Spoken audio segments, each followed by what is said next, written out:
अशी हरभऱ्याची भाजी बनवा की वर्षभर टिकणारी। तर बघा मी बनवली मस्त हरभऱ्याची भाजी, सुकलेली मस्त खुडून आणली आणि वाळवून अशीच ठेवली, चोळली नाही तिला, कारण ती आता आपल्याला वर्षभर जशी भाजी आपण करून खातो तव्यावरती तशीच खाता येईल। का तुम्ही कधी सुकलेली हरभऱ्याची भाजी खाल्ली? तर बघा रेसिपी शेवटपर्यंत बघा मी ही सुकलेली हरभऱ्याची भाजी सुकू घातली आणि न चोळता वाळून ठेवून दिलेली आहे। तर बघा मी आता याची रेसिपी करते। तर अशी सुकून भाजी तुम्ही पण ठेवा, म्हणजे आपल्याला ताजी भाजी नेहमीच भेटत नाही हरभऱ्याची, अशी सुकून ठेवली की आपण उन्हाळाभर खाऊ शकतो। तर हे इथं मी प्लेटीमध्ये पाणी घेतलंय आणि याच्यामध्ये चिंचेचा तुकडा टाकते।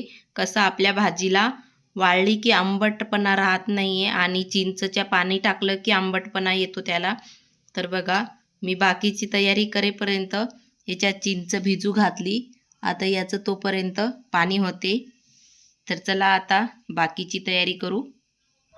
इथं मी मिरच्या घेणार आहे, 2-4 मिरच्या घेते आणि एक लसणाचा गाठा घेते, मस्त असा चोळते आणि त्याच्यामध्ये टाकते। त्याच्यामध्ये टाकून मस्त असं थोडंसं मीठ टाकून ठेसायचं। आपल्याला जास्त ठेसायचं नाही, याला आतडतोतडच ठेसायचा, कारण जास्त ठेसलं की मग त्याची हे बघा आतडतोतडच कुटून घेतलं मी, काय जास्त बारीक घेतलं नाही। हे तरी बघू शकता मिरच्याचे टरफळच येतं, जास्त काय बारीक घेतलं नाही मी कुटून, आतडतोतडच कुटून घेतलं। हे बघा मी घेतलं ठेसा कुटून आतडतोतड, बघा टरफळच आहे त्याच्यात। बघा आपल्या चिंचेला सुद्धा सोडलेलं आहे, याचं बघा हे आंबट आहे ना सगळं पाण्यामध्ये आलेलं आहे आणि आपण परत हे असं चोळून घेऊ। तर आपली भाजी टाकेपर्यंत हे परत पाणी,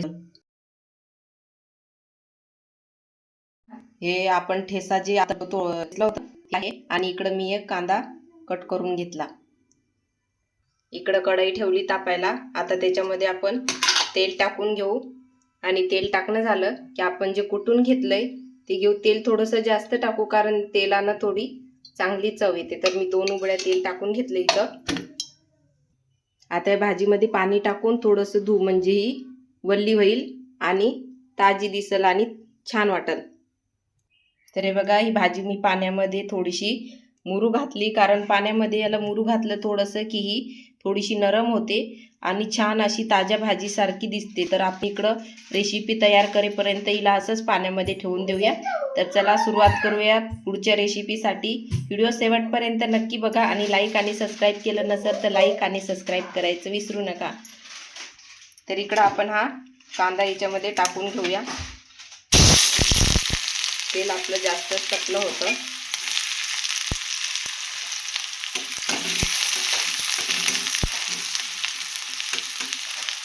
कांदा थोडासा लालसर होऊ देऊ आणि नंतर हे टाकून देऊ। तर बघू शकता आपला कांदा लालसर झाला। आता हे ठेसा याच्यामध्ये टाकून घेऊ आणि याला पण थोडंसं भाजू देऊ। हे भाजी जास्तच तिखट होणार आहे वाटते माझी।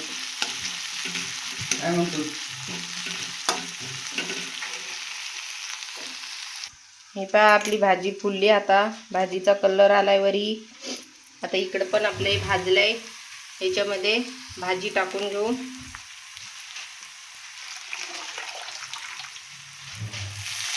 बघा ताज्या भाजीसारखी झाली, मस्त नरम।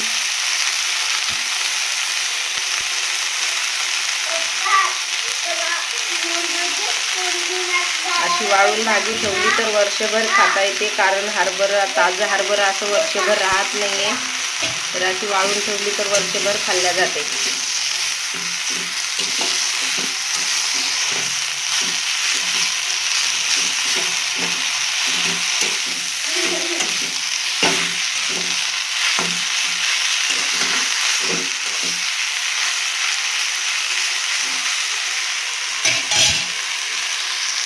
आपण जी चिंच ठेवली इकडं ओली व्हायला ती झाली।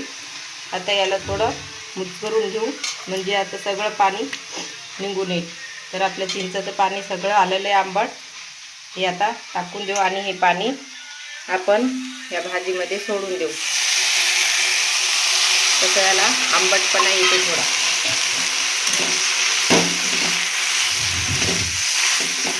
मीठ तर आपण त्याच्यामध्ये फेटताना हिरव्या मिरच्यामध्ये टाकलं होतं, त्याच्यामध्ये मला तर वाटत नाही वरतून टाकण्याची आवश्यकता आहे म्हणून.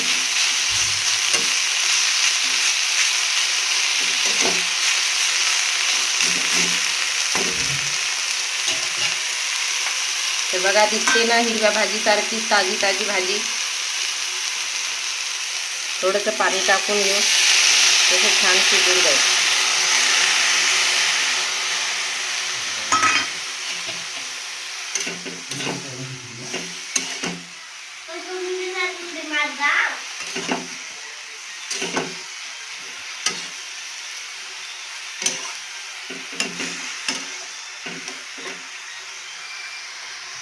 याला आता थोडा वेळ शिजू देऊ.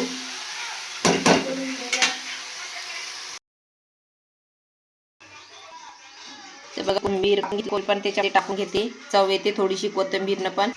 हे बघा आपली भाजी शिजत आली, थोडासा वरतून कोथिंबीर टाकते आणि याला मस्त असं मिक्स करून घेते.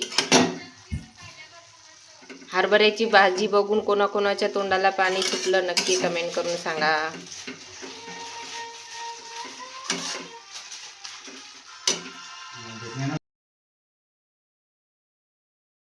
तर बघा आपली भाजी शिजून तयार झाली ना मस्त अशी. नेहमी आपण वावरातून खुडून आणतो आणि भाजी तयार करतो तशीच भाजी बघा. तर तुम्ही पण अशी ट्राय करून नक्की बघा. अशी भाजी खुडून अशी वाळू घालायची नाही, तशीच ठेवून द्यायची. चोळायची, वाळू घालायची आणि चोळायची नाही, तशीच ठेवून द्यायची. मग वर्षभरसुद्धा तुम्हाला जोपर्यंत परत दुसरा हरभऱ्याची भाजी येत नाही तोपर्यंत तुम्हाला करून खाता येते आणि मस्त लागायला पण छान लागते. थोडंसं चिंचेचं पाणी टाकलं की मस्त आंबट लागते. तर या भाजी खायला मस्त तयार झाली. आता इकडे मी भाकरी थापत आहे ज्वारीची. चला म्हणलं एक भाकर थापू ज्वारीची. आज ज्वारीच्या भाकरी संग हरभऱ्याची भाजी छान लागते. तर इकडं मी ज्वारीची भाकर थापत आहे. मला थापूनच येते. तुम्हाला हातावरची भाकर येते का नक्की कमेंट करून सांगा. कोणाकोणाला अशी भाकर येते, मला तर अशीच येते, माझी हातावरची मोडूनच जाते. तर बघा माझी इकडं भाकर तयार झाली. मस्त कोलपाट भरून मी मोठीच्या मोठी भाकर बनवली आणि आता याला ताव्यावर टाकून घेते. बघा मी ताव्यावर टाकून घेतलं. गॅसवर छानपैकी असं पाणी लावते वरून.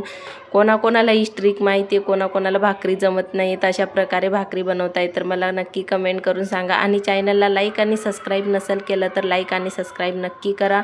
तुमच्या प्रश्नांचं उत्तर मी नक्की देईन. सगळ्यांनी कमेंट करा. तर मी याला पाणी लावून घेतलं आहे. आता याला मी छान असं पलटून घेते, थोडीशी हेकू देते. माझ्या भाकरीला फुगा आला. असं म्हणतात की भाकरीला फुगा आला की पाहुणे घरी येतात. तुम्हाला असं वाटते का? कधी माझी आई नेहमी म्हणायची. तुम्हाला पण असंच वाटते का? तुमचे विचार पण असेच आहेत का? नक्की सांगा. तर ही बघा भाकर मी पलटून घेतली आणि छान अशी मस्त एक साईडला भाजू देते. आपली भाकर एक साईडला छानपैकी मस्त भाजली आणि आता मी तिला तावा बाजूला करते आणि गॅसवर भाजते. मागच्या साईडनं सगळी ताव्यावरच भाजून घ्यायची आणि जेव्हा तुम्ही मग गॅसवर भाजसाल ना तेव्हा मग मागच्या साईडनं भाजायचीच नाही. मागच्या साईडनं भाजली नाही ना की आपली भाकर अशी टमटम फुगत आहे. तर माझी भाकरसुद्धा बघा कशी फुगत आहे. टमटम भाकर फुगली आहे माझी आणि तिला छानपैकी भाजून घेतलं. तर चला पटपट या जेवायला. मस्त हे भाकर, ज्वारीची भाकर आणि हरभऱ्याची भाजी. तर मी हिला ताटात घेतली. बघा मी आता वत्ते. इथं भाकर घेतली मस्तपैकी. आता घेते हरभऱ्याची भाजी आणि हरभऱ्याची भाजी घेतली आणि अशी छान मस्त ज्वारीची भाकर आणि हरभऱ्याची भाजी खायला कशी मज्जा वाटते ना. तुम्ही पण या नक्की पटपट जेवायला. तर चला जेवूयात. तर चला सगळ्यांना टाटा बाय बाय आणि व्हिडिओ शेवटपर्यंत बघितल्याबद्दल सर्वांचे मनापासून धन्यवाद. बाय.